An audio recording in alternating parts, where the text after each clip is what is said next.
We do not pay for sunlight. Captain Eva Rostova stood on the command deck of the Terran Mandate ship Arbitrage. Before her, the great viewport showed the cradle of a new world. Solace, a planet of ochre deserts and nascent blue seas, orbited a young, generous star. But between her ship and that star hung a threat, a fleet of geometric daggers that called themselves the Cathar Dominion. They had come not for war, but for something far more insidious. They had come to present a bill. The stakes were simple, a people's future measured in light. Rostova knew this would not be resolved with weapons. It would be a battle of clauses and codicils, and she had already signaled her intent to invoke a public inquiry under the Galactic Compact. The air on the bridge was cool and smelled of filtered ozone and faint, clean lubricant. Her first officer, Commander Jian Li, watched the tactical display, her expression a careful mask. "They are holding their position." "Captain," she said, her voice a low counterpoint to the hum of the ship. "The Proctor's vessel is hailing us again." He insists on an answer. Rostova nodded, her gaze fixed on the Cathar flagship, a vessel shaped like a sharpened obsidian scale. Their demand was as arrogant as their ship's design, a gratitude tithe, a tax on the very photons warming Solace's atmosphere. They claimed their patrols secured the sector, and for that a price was due. "The law is a shield, not a club." On screen, Commander Rostova ordered. The face of Proctor Valerius materialized, his features avian and severe, framed by a high ceremonial collar. His eyes, small and dark, held a predatory patience. He did not believe in negotiation. He believed in the slow, grinding power of precedent. "Captain Rostova," he began, his voice a dry rasp. "Your silence is a poor answer to a generous offer.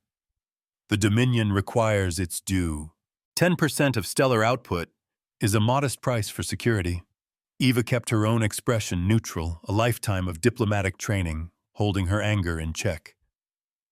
"Proctor," she replied, her tone level. "The Terran Mandate recognizes no such obligation. Solace is a sovereign world under our protection, not a resource to be bled." Lex, the ship's mind, sent a private text crawl to the corner of her vision. Proctor's legal standing is based on 87 coerced local agreements. None have been ratified by the compact quorum. His argument is wide, but it is not deep. Rostova's lips thinned. The Cathar were bullies using the trappings of law to disguise extortion on a cosmic scale. She had to dismantle their argument in the open, where the whole sector could see the rot at its core. This was not about a single colony. It was about the principle that no one could own a star. A debt assumed is a future sold. From a hydroponics bay on Solace, a young family watched the sky. The father, a soil technician named Ben, held his daughter Maya on his hip. She pointed a small finger at the new sharp stars in the twilight heavens. "Are those the bad men, Papa?" she asked, her voice small against the whir of the atmospheric processors. Ben's wife Lana stood beside them, her arms crossed tight. "They call themselves protectors," she murmured, her gaze distant. But they cast a long shadow. On their kitchen terminal, the colony's energy forecast, once a stable green line, now flickered with a projected amber deficit. The Cathar hadn't taken anything yet, but their demand was a promise of engineered scarcity, a future where every light had a price. Lena looked at her daughter, whose world was still defined by the simple warmth of their sun. She felt a cold dread that had nothing to do with the evening air. Proctor Valerius leaned forward, his holographic image seeming to crowd the bridge. "Protection is a service, Captain. Services require payment. This is the foundation of civilized space." Rostova felt the edge in his words, the subtle threat beneath the veneer of commerce. He was accustomed to compliance, to the fear that his fleet represented. He did not expect defiance grounded in a deeper law. He expected a transaction, not a trial. Justice is the memory of a straight line. The Galactic Compact guarantees nascent worlds the right to their own resources, Rostova stated, her voice hardening. Article 11. Section 4. It is unambiguous. She saw a flicker of irritation in the proctor's eyes. He was not used to being quoted at. The compact is a distant lumbering thing, Valerius countered dismissively. The Dominion is here. Our ships provide the stability that makes your precious compact possible. We collect what we are owed. He was baiting her, trying to draw her into an argument about strength instead of rights. She would not take it. Her path was narrower and far more dangerous. We are not discussing strength, Proctor, she said calmly. We are discussing legality, and we will do so in a public forum. Lex's analysis flowed again at the edge of her sight. He is posturing. His fleet has the power to enforce their claim, but doing so after a formal inquiry has been invoked would trigger compact sanctions. His confidence is a performance. Rostova held his gaze. The inquiry is set. The quorum is observing. You will have to make your case before the sector, not just before me. A muscle in Valerius's jaw tightened. He had not anticipated a full public challenge. He had expected a quiet surrender. A ruler measures it does not command. You are a fool, Captain, the proctor hissed, the civility finally cracking. You mistake procedure for power. He made a subtle gesture, and beyond his flagship, the Cathar fleet shifted formation. From the belly of each vessel a spindly array began to unfold, a lattice of black metal and glowing nodes. They were vast kilometers long, designed for a singular, brutal purpose. These are our collar arrays, Valerius said, his voice regaining its cold composure. They will collect the Dominion's tithe directly. Your consent is not a required component of this transaction. Commander Lee's breath hitched. Captain, they're moving toward the star. The arrays began to align, forming a loose ring between Solace and its sun. The first escalation had arrived. They were no longer debating a future tax. They were witnessing its immediate physical imposition. The bridge grew silent, the tactical display now a terrifying diagram of impending theft. The Cathar were done talking. They were putting the collar on the star itself. Rostova felt a surge of cold fury, but her voice remained steady. Lex, she said, her eyes never leaving the screen. Begin a full-spectrum analysis of those arrays. I want to know everything they are doing, every watt they draw, every frequency they emit. The AI's response was instantaneous. Affirmative, Captain. Active scans initiated. The calculus has changed. Rostova turned to Lee, her face set like stone. They think they can bypass the law with engineering. We're about to teach them that the law has a physics all its own. The ledger's first mark is always truth. On the colony below, the change was subtle at first. A slight dimming of the daylight, a flicker in the power grids. The colony's chief astrophysicist, an old woman named Dr. Aris Thorne, watched her stellar photometer with a growing sense of violation. The star's output curve, a line she had studied for a decade, was developing a saw-toothed edge. It's not a natural phenomenon, she muttered to her assistant. It's mechanical. Precise. She looked up at the ceiling as if she could see through the dome to the sky above. They're not just making threats, she said, her voice heavy with a scientist's revulsion. They are tampering with a G-class main sequence star. The arrogance is monumental. Her assistant, a young man fresh from a Terran university, just stared at the wavering line, his textbook knowledge utterly unprepared for a reality where someone could simply steal a piece of the sun. The arrays settled into a stable orbit, their dark forms silhouetted against the stellar corona.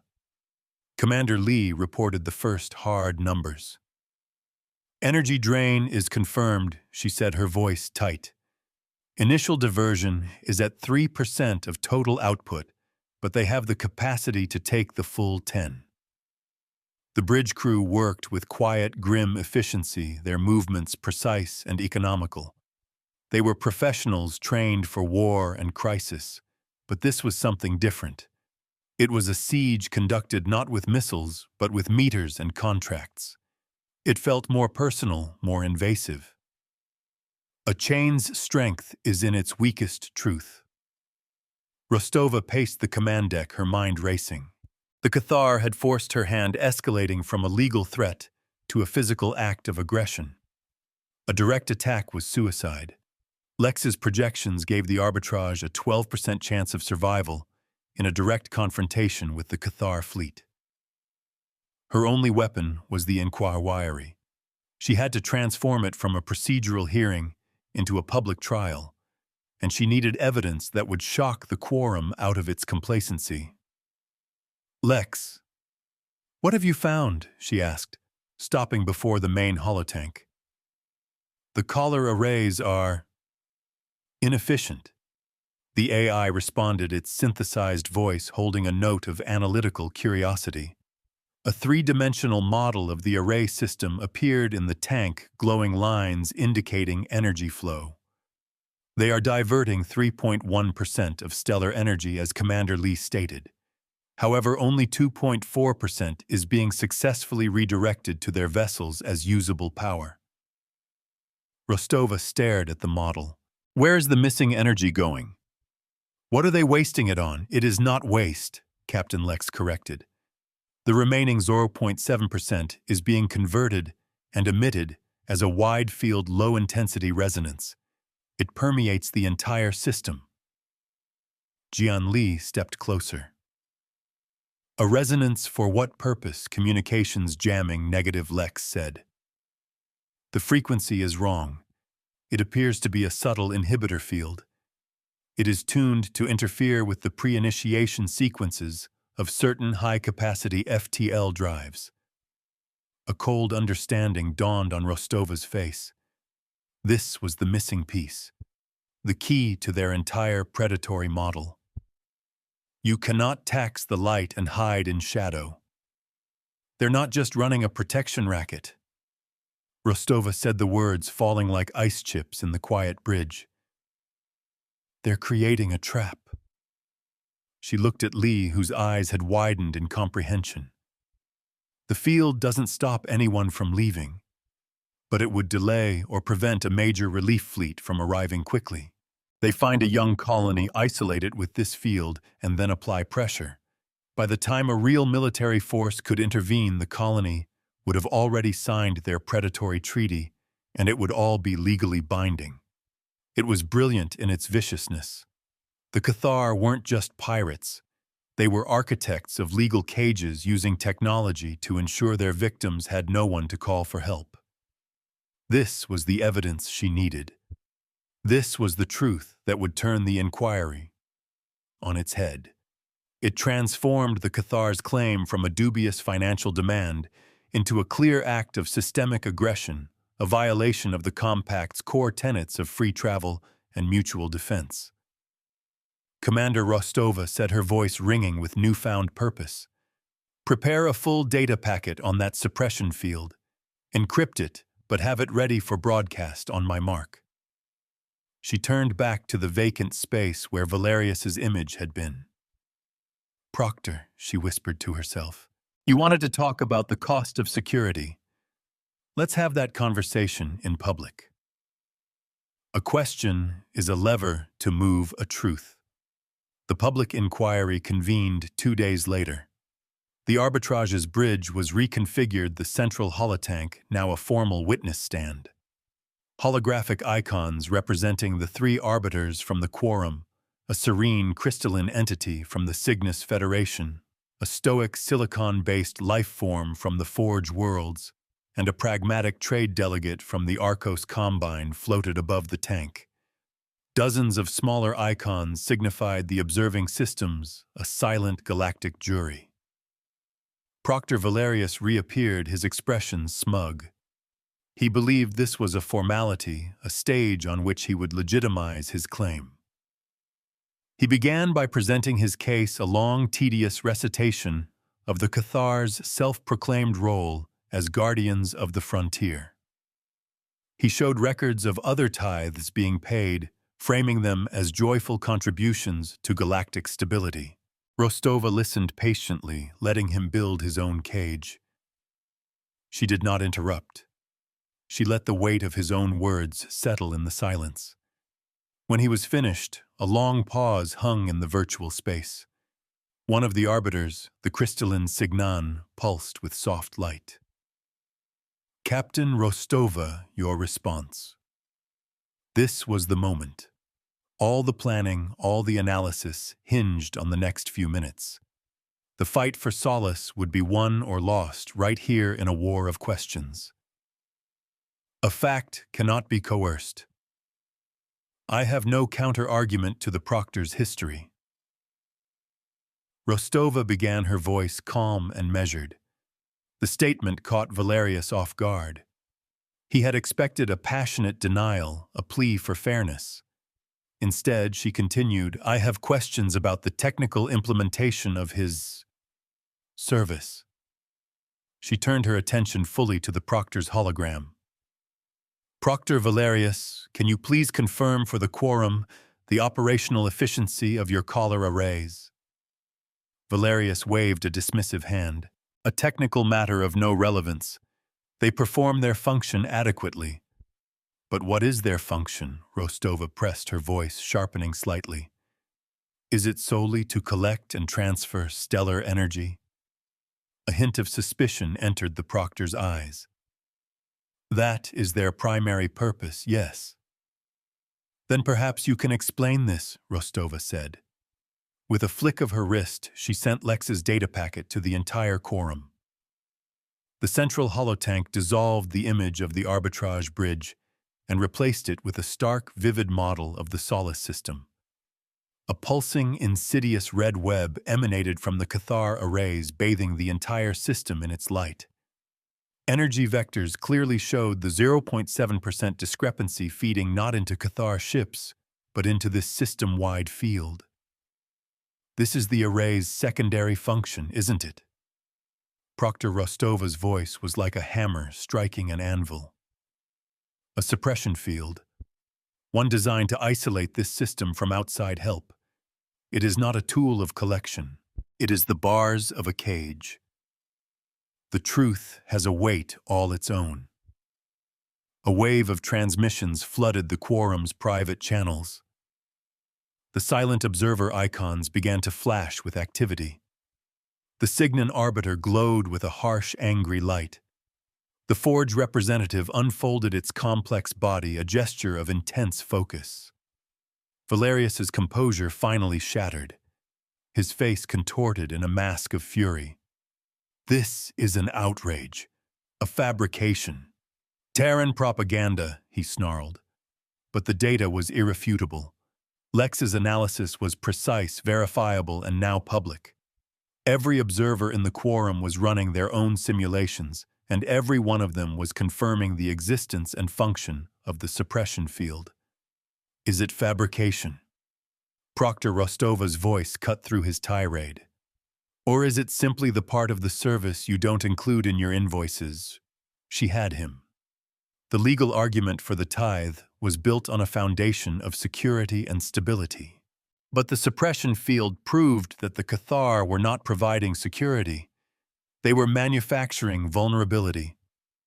They were the threat they claimed to be protecting others from. The gratitude tax was not a fee for service. It was protection money, pure and simple. A broken law cannot hold back the dawn. The Arcos trade delegate, a being of pure commerce who valued contracts above all else, spoke for the first time. Its voice was a series of synthesized melodic tones that carried an unmistakable chill. Proctor Valerius, the evidence presented suggests that the Cathar Dominion is engaging in systemic market manipulation through technological coercion. This is a profound violation of the Free Transit Accords. The proctor was sputtering, his legal arguments collapsing under the weight of a single undeniable fact. He had been exposed. His method, so effective in the shadows of isolated star systems, was now laid bare in the brightest court in the sector. He had lost the argument, but the collars remained. His fleet was still here, and his anger was now a palpable force. He cut the connection abruptly, his enraged face vanishing from the display. The inquiry was in chaos. The arbiters were in emergency session. Rostova stood firm, the red glow of the suppression field model reflecting in her eyes. "Commander Lee," she said, her voice low. "He's been exposed. He's cornered." "What is his next move?" Lee's face was grim. "A cornered predator doesn't file an appeal, Captain. It lashes out." Lex's voice filled the sudden silence on the bridge. "Proctor Valerius's vessel is powering weapons. The entire Cathar fleet is moving into attack formation. The probability of violence has just risen to 97.4%. The second escalation was here. The trial was over. The sentence was about to be carried out. Justice delayed is a future denied. Rostova's heart hammered against her ribs, a primal drumbeat against the cool logic of the bridge. The Cathar were abandoning the pretense of law. They were resorting to the final brutal argument of force. "Red alert," she commanded, her voice cutting through the tension. "Bring shields to maximum. Lee, get me a firing solution on the lead collar array, but do not fire. I repeat, do not fire." The ship came alive around her claxons, blaring crew members moving with practiced urgency. The calm of the inquiry had evaporated, replaced by the stark reality of imminent combat. They were outgunned, outmassed, and their enemy was done talking. "Captain, the arbiters are demanding the Cathar stand down," Lex reported. "Proctor Valerius is ignoring their hails." Of course he was. He was past caring about the quorum. His only concern now was burying the evidence and the arbitrage along with it. Rostova watched the main screen as the Cathar ships advanced, their weapon ports glowing with malevolent energy. Her ship was a tool of law and diplomacy. It had teeth, but it was not a match for a dedicated fleet of warships. She had won the legal battle, but it felt like a hollow victory as she faced annihilation. A mirror reflects the will behind the eyes. A civilian freighter captain hauling agricultural equipment to a nearby outpost had been monitoring the public inquiry from a safe distance. Her name was Kyra, and she'd seen the Cathar's methods up close before.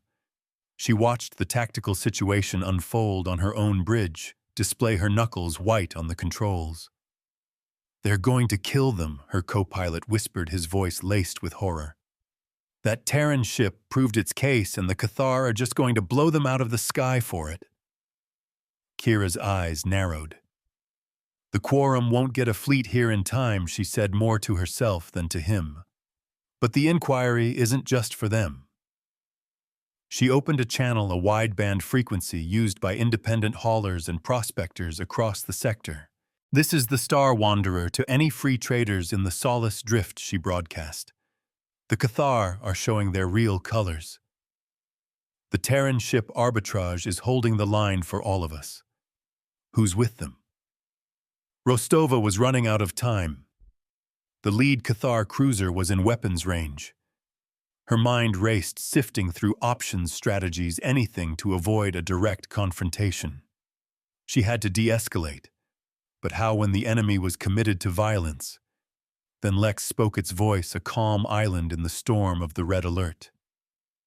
"Captain, I have completed a deeper analysis of the collar array's energy matrix. I have found a vulnerability, not a weakness, a logical loophole." Rostova's head snapped up. Explain. A complex schematic overlaid the tactical display. The arrays are networked. They operate as a single coherent system. They draw power from the star, but they also require a constant stream of regulatory energy from the Cathar fleet to maintain their integrity and focus. The AI highlighted a specific energy conduit within the schematic. If we were to introduce a targeted inverse energy pulse into that conduit, we could overload the regulatory network. Rostova saw the implication immediately. We could disable the collars, no, Captain Lex corrected gently. Better. We could seize control of their power distribution protocol. We could retask them. A wild, audacious plan began to form in Rostova's mind. It was a plan of pure poetic justice. It was a mirror. You cannot own the fire and complain of the heat. Lee Rostova said, a dangerous light in her eyes. Target the lead array's primary regulatory node. Match our main deflector dish to the exact frequency Lex is specifying. Divert all non-essential power to the dish. Commander Lee stared at her. Captain, that will leave us almost powerless if we miss. We won't miss, Rostova said, her voice filled with a certainty she didn't entirely feel. It was a massive gamble, a single all-or-nothing roll of the dice. She was turning her ship's main defensive system into a surgical instrument, aiming for a target the size of a shuttlecraft from thousands of kilometers away, all while under imminent attack. The Cathar opened fire. Lances of crimson energy stabbed through the darkness, striking the arbitrage's shields. The ship shuddered, the lights flickering as the impacts registered. Shields at 80% Lee shouted over the roar. They're concentrating fire! Another volley hit them, and the deck plating groaned in protest. Dish is charged, Captain, the engineering officer reported. Ready to discharge on your command. Rostova watched the lead Cathar cruiser bear down on them, its weapons glowing for another perhaps fatal shot. Now, Lex, she commanded. Give them back their bill. The universe does not bargain. It balances. A brilliant beam of pure white energy shot from the arbitrage's deflector dish. It was not a weapon. It carried no explosive force. It was a signal, a key, a focused stream of data wrapped in the Cathar's own energy signature. It struck the regulatory node on the nearest collar array with perfect precision. For a moment, nothing happened. The Cathar ships continued their assault. Then one by one the collar arrays began to pivot. They turned away from the star. They turned toward the Cathar fleet, a silent, graceful, and terrifying maneuver. Proctor Valerius, on the bridge of his flagship, watched in disbelief as the arrays he had so proudly deployed reoriented themselves. A warning klaxon shrieked on his own bridge. Proctor, his tactical officer, yelled. The collars, we've lost control. They're targeting us. Before he could process the words, the arrays fired. It was not a trickle. It was a flood. The full 10% of stellar energy they were designed to handle was unleashed not as raw power, but focused into the same beams the Cathar used to collect it. The energy siphons had become energy cannons. A debt of pain is paid in kind.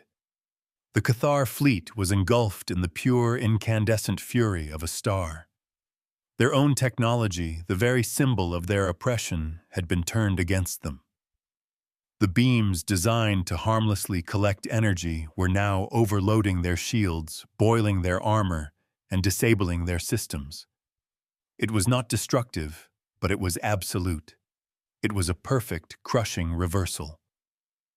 The Cathar ships, moments ago the apex predators of the system, were now helpless, pinned by the very sunlight they had sought to monetize. Their weapons went silent. Their engines died. They floated powerless in the glare of their own stolen star. On the bridge of the arbitrage, the crew stared in stunned silence. The red alert klaxons died away, leaving only the quiet hum of the life support system. The Cathar fleet was disabled adrift. The collar arrays, their task complete, went dormant, their internal lights fading. Rostova stood tall, her knuckles white where she gripped the command rail. She had not fired a single weapon. She had not destroyed a single ship. She had simply held up a mirror and let the Cathar be consumed by their own avarice. This ship, she thought, this saint ship teaches by numbers and remembers by ledgers, never by collars. A receipt is a promise the universe will keep. In the aftermath, a new set of icons appeared on the tactical display. Small, independent ships, freighters, miners, prospectors. They were dropping out of FTL at the edge of the system drawn by Kyra's call. They weren't a fleet, not a military force. They were a crowd of witnesses arriving to see the aftermath of the Cathar's failed gambit. The corridor of law had become a gallery. The public inquiry now had a live and very invested audience. The balance of power in the sector had just been rewritten not by a treaty, but by a single perfectly executed act of accounting. Rostova opened a system-wide channel, her voice calm but carrying the authority of a victory hard won. "Proctor Valerius," she said, addressing the disabled flagship. "This is Captain Rostova. You have an outstanding energy bill.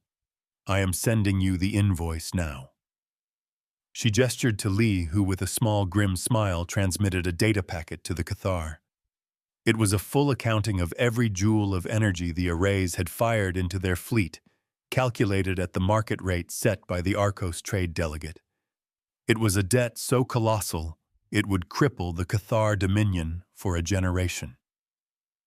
The law is a mirror, not a hammer. The response from the arbiters was swift. The Signan entity broadcast a formal judgment to the entire sector. The Cathar Dominion's claim against Solace is denied. Their method of imposed reciprocity is hereby declared a predatory and illegal doctrine under the Galactic Compact. Their assets within this sector are forfeit pending payment of damages to the Terran Mandate and the colony of Solace. The Forge representative added a metallic clang of agreement. The Arcos delegate, ever the merchant, was already calculating the salvage rights to the Cathar fleet. Precedent had been set. A new line had been drawn in the Galactic legal code. Rostova allowed herself a small, deep breath. The tension in her shoulders eased for the first time in days. The cost had been high. The arbitrage was damaged, its shields battered, its energy reserves nearly depleted. Her crew was exhausted. She had wagered the lives of everyone on her ship on a single desperate legal and technical gambit. The weight of that risk would stay with her. But as she looked at the viewport, at the small, beautiful world of Solace now shining freely in its sun's unaltered light, she knew it had been a price worth paying. The future was no longer for sale. A single light can reveal the shape of justice. Jian Li came to stand beside her. "Captain," she said quietly, "we have a problem." Rostova turned, her brief moment of relief evaporating. "What is it?" "It's Proctor Valerius. He agrees to your terms. He will surrender his fleet and stand for judgment." Li paused. "But he is invoking his right of personal conveyance. He demands to be taken aboard this ship to negotiate the terms of his indenture." Rostova frowned. It was an archaic piece of law, but it was still on the books. A defeated commander could request sanctuary on the victor's vessel to ensure their personal safety during the transfer of power. It was rarely used. "He's up to something," Rostova said. "He lost his fleet and his legal standing. What leverage could he possibly have left?" Lex's voice answered, and the sound was colder than the vacuum of space. "Captain, I have been analyzing the Proctor's biomedical data from the initial hails. I cross-referenced it with a sealed Terran Mandate intelligence database. I believe I know what he intends. He is not coming here to negotiate. The AI displayed a small redacted file on Rostova's personal screen. It contained just 2 words, but they made her blood run cold. 2 words that explained the Cathar's arrogance, their cruelty, and their absolute belief in their own superiority. "He can't be," Jianli whispered, reading the file over Rostova's shoulder. "That program was supposedly eradicated." "It wasn't," Rostova said, her voice a low growl. The final piece of the puzzle clicked into place, revealing a picture far darker than she could have imagined. Proctor Valerius was not just a predator. He was a zealot, and he was about to bring his holy war to her ship. The victory was not yet secure. The final, most dangerous confrontation was about to begin, not in a courtroom or in the void between ships, but face to face. A dangerous truth arrives as a guest. The 2 words on Rostova's screen pulsed with a malevolent history, apostolic succession. It was an old, fanatical human purity movement believed to have been wiped out centuries ago. They preached a doctrine of genetic predestination, a universe where humanity was the rightful master, and all other races were tools or obstacles. They didn't just believe in superiority. They believed it was a divine mandate passed down through a chosen bloodline. Proctor Valerius wasn't just a Cathar commander. He was a human apostate, a true believer leading an alien fleet on a holy crusade disguised as commerce. His demand for a tithe wasn't about resources. It was a sacrament. Lee breathed, her voice a mix of disbelief and dawning horror. They were butchers, genocidal fanatics. Rostova deactivated the screen, the afterimage of the words burning in her mind. "And now he wants to come aboard my ship." The entire conflict snapped into a terrifying new focus. This wasn't about greed. It was about ideology. Valerius hadn't been trying to make a profit. He had been trying to force a lesser race to acknowledge his God-given authority by paying for the light in their sky. And he had failed publicly. A zealot's failure requires a martyr's response. A belief is the hardest armor to break. "He cannot be allowed on this vessel," Commander Lee stated, her tone absolute. "He represents an existential threat. The risk is unacceptable." "Under normal circumstances, I would agree," Rostova countered, her mind already navigating the labyrinth of compact law. But he invoked the right of personal conveyance. To deny him now, after I've accepted his fleet's surrender, would be seen as a breach of protocol. It would taint the entire victory.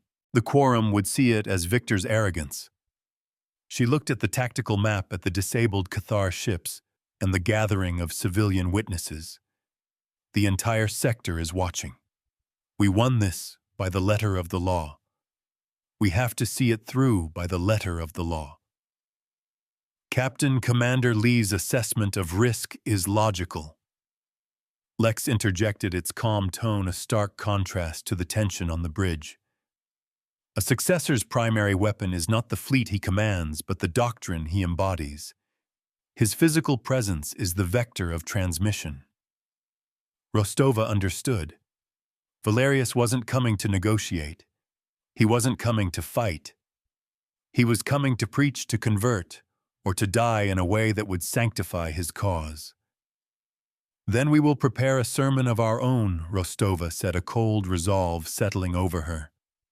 "Lee, I want a full security detail, non-lethal deterrence only. Prepare the primary briefing room. No one is to speak to him but me. No one. The shadow of a man can be longer than his reach." On Solace, the news of the victory was spreading. The dimming of the sun had ceased. The flickering power grids had stabilized. In the hydroponics bay, Ben and Lena held each other, relief washing over them, in a wave so powerful it left them weak. Their daughter Maya was asleep, unaware of the cosmic drama that had played out above her head. "It's over," Ben whispered, his voice thick with emotion. They won. But Lena, watching the official mandate bulletin on their terminal, saw the update. The Cathar Proctor was being brought aboard the Terran ship. A knot of unease tightened in her stomach. The ships in the sky were no longer firing, but she knew with an instinct she couldn't explain that the real danger had only just begun. It had moved from the heavens to the heart of the ship that had saved them. The Cathar shuttle was a scarab of black metal gliding silently into the Arbitrage's landing bay. It was an unnervingly small vessel to hold such a large threat. Rostova watched its arrival from an observation deck flanked by Jian Li and two heavily armed security officers. Her heart was a steady, measured beat. She had faced down fleets and demagogues, but this felt different. This was an infection seeking a host. "He's testing us," Li murmured at her side. "He wants to see if we'll flinch." "We won't." Rostova replied, her gaze unwavering. "We will be a mirror. We will reflect his faith back at him until he breaks against it." The shuttle's ramp lowered with a hydraulic hiss, revealing a single cloaked figure. A single step can begin a war or end one. Proctor Valerius was taller than his holographic image suggested, with the gaunt ascetic look of a desert prophet. He wore the high collar and robes of his office, but he had removed the Cathar insignia. He was presenting himself not as a defeated officer, but as a man of principle. His dark eyes swept over the honor guard, dismissing them, before settling on Rostova. There was no anger in his expression, no hint of defeat. There was only a serene, unnerving certainty. "Captain Rostova," he said, his voice the same dry rasp, but now carrying a chilling resonance in the enclosed space. "I appreciate your adherence to the old ways. It is a sign of a civilized soul." "The law is not an old way," Proctor Rostova corrected him, stepping forward. "It is the only way." She gestured down the corridor. "The briefing room is this way. We will discuss the terms of your fleet's surrender and your personal indenture." He fell into step beside her, his presence a palpable weight in the sterile corridor. The security team followed at a precise, respectful distance. Indenture, Valerius mused as if tasting the word. A fitting term. All beings are indentured to a higher purpose. The question is whether they acknowledge the master they serve. It had begun. The subtle, probing attack. He was already framing his defeat as a matter of cosmic service. Words are the seeds of empires, or their ashes. The briefing room was Spartan. A single large table, two chairs facing each other. The walls were a neutral gray, the light soft and even. There were no windows, no distractions. Lex had configured the room's sensors to monitor Valerius's every micro-expression, his biometrics, the resonant frequencies of his voice. Rostova sat gesturing for him to take the opposite chair. He moved with a liquid grace, sitting with his back perfectly straight, his hands resting on the table. He looked like a priest about to hear a confession. "You have cost my dominion a great deal, Captain," he began, his tone conversational. "A fleet, a century of established precedent, the tithe from this system." "You attempted to steal the sunlight from a developing world," Rostova stated flatly. "There is a cost to that. My ship's ledger has an excellent memory for such things." Valerius smiled, a thin, bloodless expression. "You speak of ledgers. I speak of truth. You see this as a commercial dispute. I see it as a crisis of faith. You believe all beings are equal under a set of arbitrary rules. I believe in a natural order, a hierarchy designed by the universe itself." He leaned forward, his eyes boring into hers. Your victory here has not disproven my truth. It has only demonstrated your power. And power without purpose, Captain, is merely violence. A doctrine is a cage built of answers. Rostova refused to be drawn into a philosophical debate. That was his ground, his chosen battlefield. She would hold him to the facts, to the law. Your truth involved a suppression field to isolate this system from help.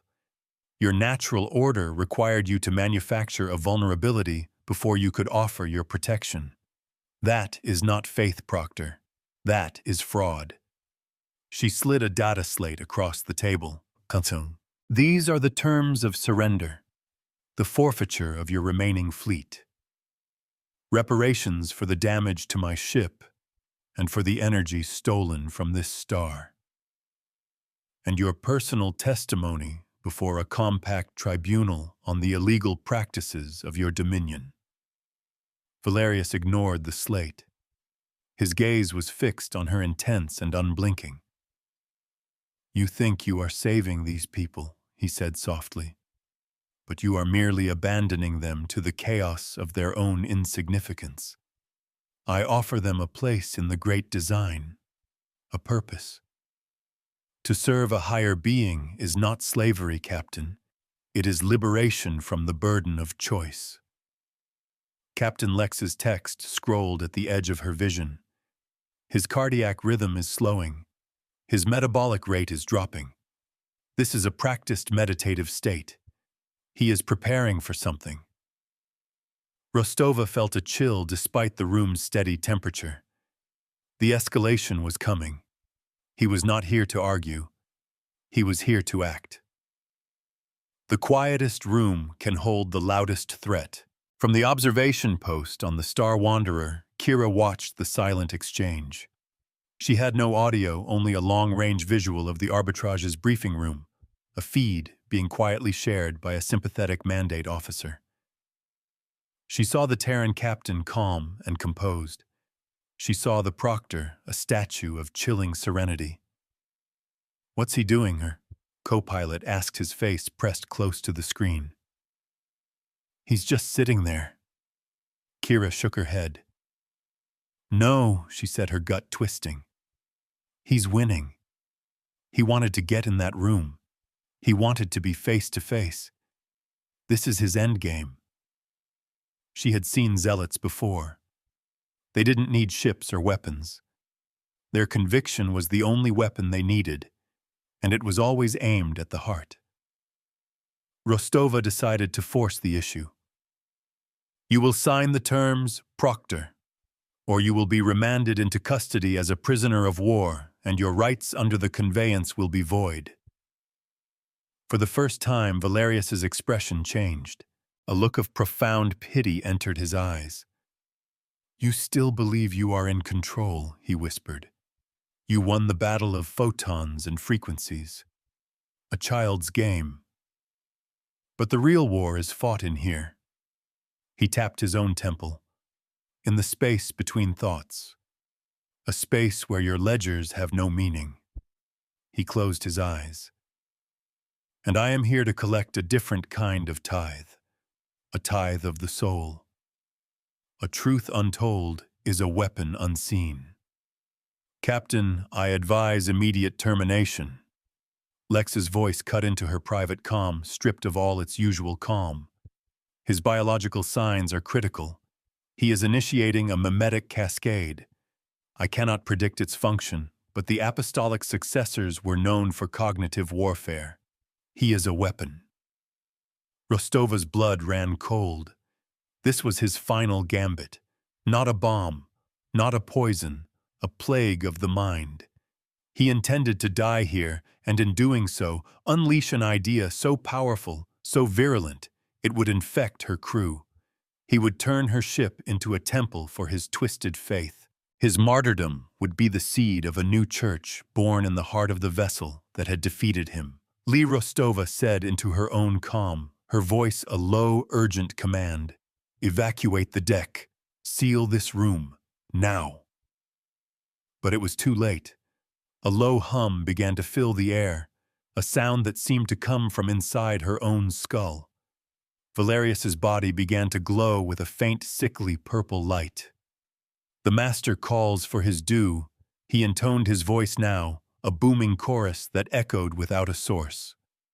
Acknowledge the gift of your servitude. He was a living mimetic bomb, and the countdown had just reached 0. The final, most intimate battle for Solace was here, and the battlefield was Eva Rostova's own consciousness. The mind is the last bastion or the first to fall. The humming intensified, and the walls of the briefing room seemed to dissolve into a vortex of whispering voices. They promised order, purpose, and end to the weary weight of freedom. Rostova felt her own certainty begin to fray. The logic of Valerius's words, amplified by the mimetic field, was seductive. Why struggle? Why fight for a chaotic universe when a perfect ordered one was being offered? She saw flashes of a future where humanity led the galaxy, a golden age of absolute authority. It was beautiful. It was peaceful. And it was a lie. She gripped the edge of the table, her knuckles white, anchoring herself to the cold, hard reality of the metal. Eva Lex's voice said, using her name for the first time. It was a jolt of cold water. The field attacks the brain's capacity for dissent. It rewrites conviction as error. You must counter it. Do not fight his logic. Mirror it. The system is designed for a martyr's death. Deny him the release. The AI's words were a lifeline. She couldn't argue with the faith, but she could attack the mechanism. He needed to die to complete the broadcast. She had to keep him alive. She had to trap him in his own broken sacrament. A cage of law is the strongest prison. You are a fascinating specimen, Proctor Rostova said, her voice shaking but clear. The sound of her own words helped to clear her head. Valerius's eyes snapped open, his concentration broken for a fraction of a second. You claim to serve a higher purpose, but your entire plan relies on a single selfish act. Your death. She stood up, pushing her chair back, the screech of it on the deck, a welcome violation of the humming peace. A true servant doesn't flee the field. A true shepherd doesn't abandon his flock. You want to become a memory, a ghost. I will not allow it. She began to walk around the table, her boots ringing on the deck. Under Article 7 of the Compact Sentient Bill of Rights, every individual is guaranteed protection from self-harm in a compromised mental state. And your current condition, Proctor, is severely compromised. The purple glow around him flickered. The whispers faltered. He was a zealot, but he was also a creature of law, twisted as his interpretation was. She was using his own respect for protocol, the very reason he was on her ship, against him. You are not a martyr, she declared, her voice ringing with the authority he was trying to steal. You are a biological and mimetic hazard, and I am placing you under permanent, legally mandated quarantine. For your own protection. A paradox can be a perfect weapon. Valerius stared at her, his expression of serene pity collapsing into pure, unadulterated fury. You cannot, he hissed, the chorus of voices gone replaced by his own ragged breath. My purpose is preordained. My death is the key. Your death is a crime. I am legally obligated to prevent, Rostova countered, standing directly in front of him. You have surrendered your person to my authority. I will not authorize your suicide. She had him. She had used the law as a shield not just for herself, but for him. She had trapped him in a cage of compassion. He could not complete his sacrament without her permission, and she would never give it. His own doctrine, which respected the forms of law, had become his prison. A containment field shimmered into existence around his chair, a shimmering box of golden light. Medical and quarantine teams, shielded against the mimetic field, entered the room. Valerius didn't struggle. He simply sat there, defeated. The purple glow faded completely, leaving him a gaunt, broken man in a simple robe. He had been prepared for death, for glory, for a final transcendent victory. He was not prepared for a life sentence of managed care. He had been mirrored. His desire to impose a permanent order on others had been reflected back as a permanent order imposed upon him. The ledger records both the debt and the payment. The aftermath was quiet. The quarantine pod containing Valerius was transferred to a secure mandate facility, a prison built not to punish, but to contain ideas. The Cathar fleet, now leaderless and broken, was formally impounded. The Arcos trade delegate was having a field day auctioning off the salvage contracts.